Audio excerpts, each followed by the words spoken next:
हमें झिंझोड़ा गया है कि नबी की मोहब्बत का हम दावा भी करते हैं, झूमते भी हैं, लेकिन उन अहादीस पर, इरशादात रसूल अकरम सल्लल्लाहु अलैहि वसल्लम पर अमल करने में हम कितने तेज हैं, मुस्तैद हैं, फाल हैं, यह हम में से हर एक को खुद सोचना चाहिए। इसी तरह से जितने जल्जले आते हैं, जितने सैलाब आते हैं, जितनी तबाही होती है, जितनी कत्लो गारतगरी हो रही है, जितनी लूट मार हो रही है, जितनी मुल्क में तबाही है, वो हमारे अपने आमाल के नतीजे में। ये जानते हुए भी हम अपने अमल को दुरुस्त करने के लिए तैयार नहीं हैं। ये तमाम बातें जो आपको बताई गई, पोस्टर की शक्ल में छाया की गई, इन पर हमें सिर्फ आज ही नहीं, रोज गौर करने की जरूरत है। और अजान की आवाज का जिक्र भी हुआ। आप जानते हैं आजकल तो इतनी गैर जिम्मेदाराना रविश पाई जाती है कि घर में अजानों की आवाज आ रही है और टीवी उस वक्त बंद करने, आवाज को बंद कर देने की भी हमें तौफीक नसीब नहीं होती। तो अल्लाह ने यह कुरान में फरमा दिया है, जो छोटे से छोटी नेकी करोगे उसका भी हिसाब है, और जो छोटे से छोटा गुनाह करोगे उसका भी हिसाब देना पड़ेगा।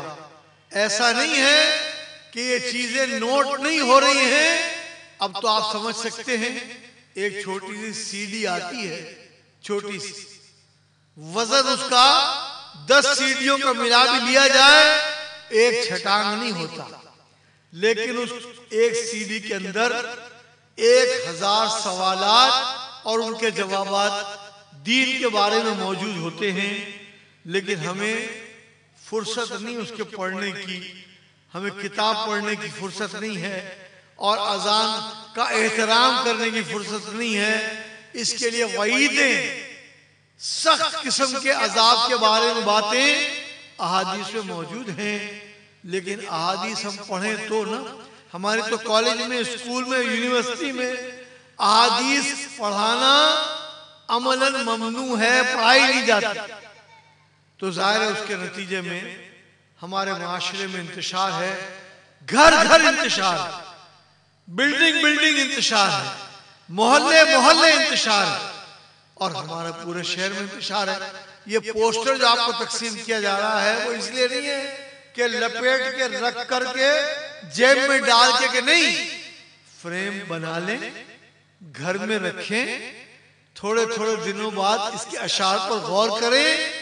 और इसी तरह से इसमें सरकारे दो आलम सरसम की एक अजीम शान, अजीमुल मर्तबत, सारी अहादीस अजीमुल मर्तबत, लेकिन कुछ अहादीस रमजान की फजीलत में है, कुछ शाबान की फजीलत में है, कुछ इसी तरह से कुरान की फजीलत में है, कुछ सरकारे दो आलम सरसम के इरशादात की फजीलत में है।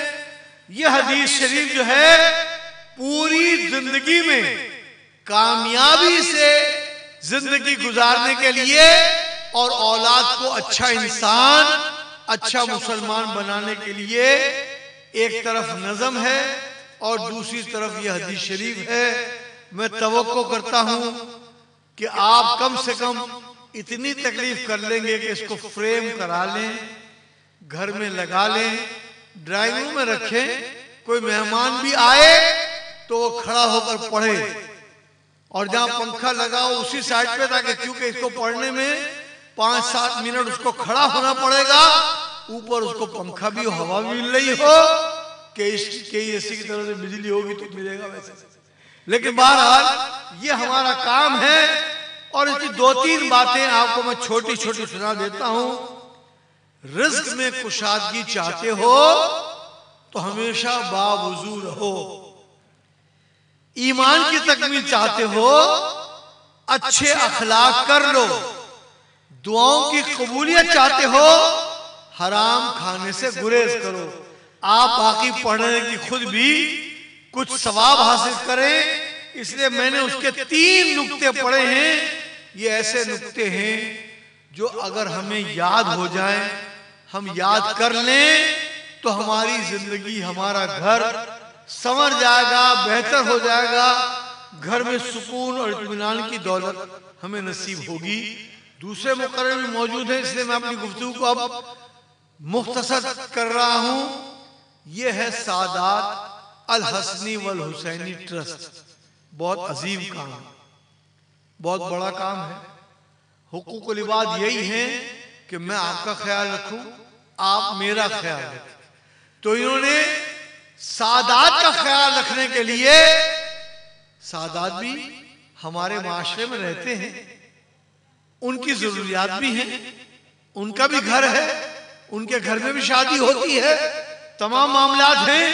तो लिहाजा सादात की तरफ खुसूसन तवज्जो देने के लिए इन्होंने ये ट्रस्ट बनाया और हम पर भी फरीजा आयद होता है। आला हजरत इमाम अहले सुन्नत मौलाना शाह अहमद रजा खान मुहद्दिस बरेलवी रहमतुल्लाह ताला अलैह मुहद्दिस बरेली फरमाते हैं कि अगर कोई जज, गौर से सुनो, याद रखो, जाकर घर वालों को बताओ, अगर कोई हाकिम, जज, कोई फैसला करने वाला आदिल, अगर किसी सैयद को कोई सजा भी सुनाए तो ये ख्याल न करे कि मैंने उसको सजा दी है, ये समझे कि सैयद के पांव पर कुछ मैल लगा हुआ था, मैंने हाथ से साफ किया, सादत हासिल की। ये हमारा काम है, ये हमारी जिम्मेदारी है, ये हमें समझना चाहिए। आला हजरत खुद बहुत बड़े आलिम थे, बहुत बड़े मुहद्दिस थे, बहुत बड़े फकीह थे। ये उलमा बता सकते हैं। एक फतावा रज़विया जो आपने लिखा, पहले बड़े साइज के 1200 सफ़ात, इतने बड़े साइज के 1200 सफ़ात, 12 जिल्दों में 12,000 सफ़ात थे। जब इसके अरबी का तर्जुमा किया गया, फारसी की इबारतों का तर्जुमा किया गया, हवाले उसमें लगाए गए, तो अब ये तकरीबन 24 जिल्दों में है मौलाना, 24 जिल्दों में, 34 जिल्दों में।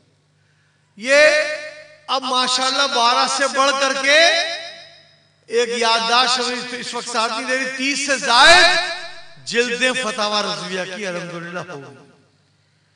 वो कोई मामूली दर्जे के आलिम नहीं थे और इतने बड़े नागो शायर भी थे साथ साथ कि पूरी दुनिया में मुस्तफा जाने रहमत पे लाखों सलाम पढ़ा जाता है।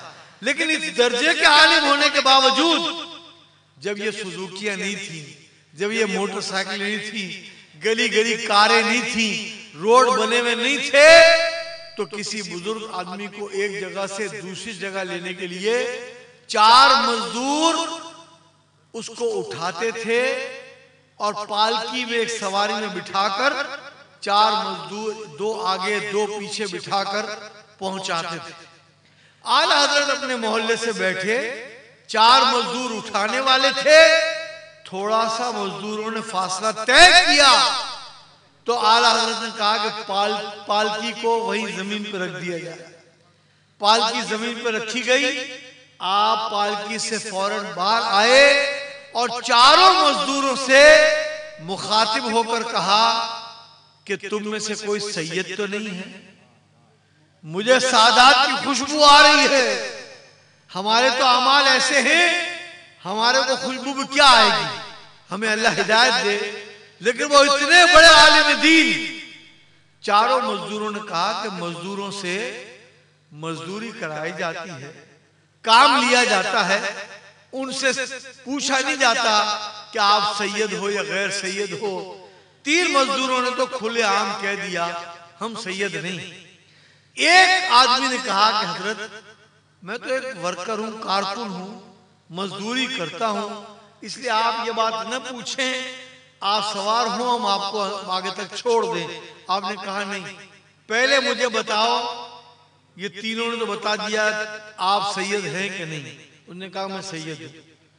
अब आप अंदाजा लगाएं इतने बड़े आलिम दीन ने क्या शर्त लगाई, कहा कि सैयद साहब पालकी में बैठे, 3 मजदूर और चौथा मजदूर खुद इमाम अहले सुन्नत इमाम अहमद रजा रहमतुल्लाह ताला अलैह। उस मजदूर ने बड़ी कोशिश की कि हजरत मान जाए, लेकिन हजरत ने कहा नहीं, मुझसे जो नादानिस्ता कोताही और गलती हो गई है उसके इजाले का तरीका यही है कि आप पालकी में बैठेंगे, इन 3 मजदूरों के साथ मैं उठाऊंगा और जितनी देर मैं पालकी में बैठा हूं इतनी देर आप पालकी में बैठे। ये शऊर हमारे घरों में है, हमने अपने घरों में ये शऊर पैदा किया? हमने शऊर पैदा नहीं किया, हम तो अपनी दुनिया में लगे हुए हैं। हलाल और हराम की इसमें लिखा हुआ है, हमने हलाल हराम की तमीज खत्म कर दी, सूद और रिश्वत का तमाम मामला खत्म कर दिया। मुझे तो एक आदमी ने कहा कि मैं फला काम से दफ्तर में गया था, बहुत बड़ी दाढ़ी वाला एक बंदा बैठा हुआ था और उसने रिश्वत मांगी और कहा काम कर दूंगा, और जब मैं रिश्वत घर से लेकर आया पैसे देने के लिए तो उसने कहा थोड़ी देर आप बैठो, नमाज का वक्त हो गया है, मैं पहले नमाज पढ़ लूं और इसके बाद नमाज पढ़कर आया और फिर रिश्वत ले ली। अब अंदाजा लगाओ ये हमारे अमाल हैं। अल्लामा इकबाल ने तो अमरे मजबूरी हमारे रवैये के बारे में कहा कि वज़ा में तुम हो नसारा तो तमद्दुन में हुनूद, ये मुसलमान है जिन्हें देख के शर्माए यहूद।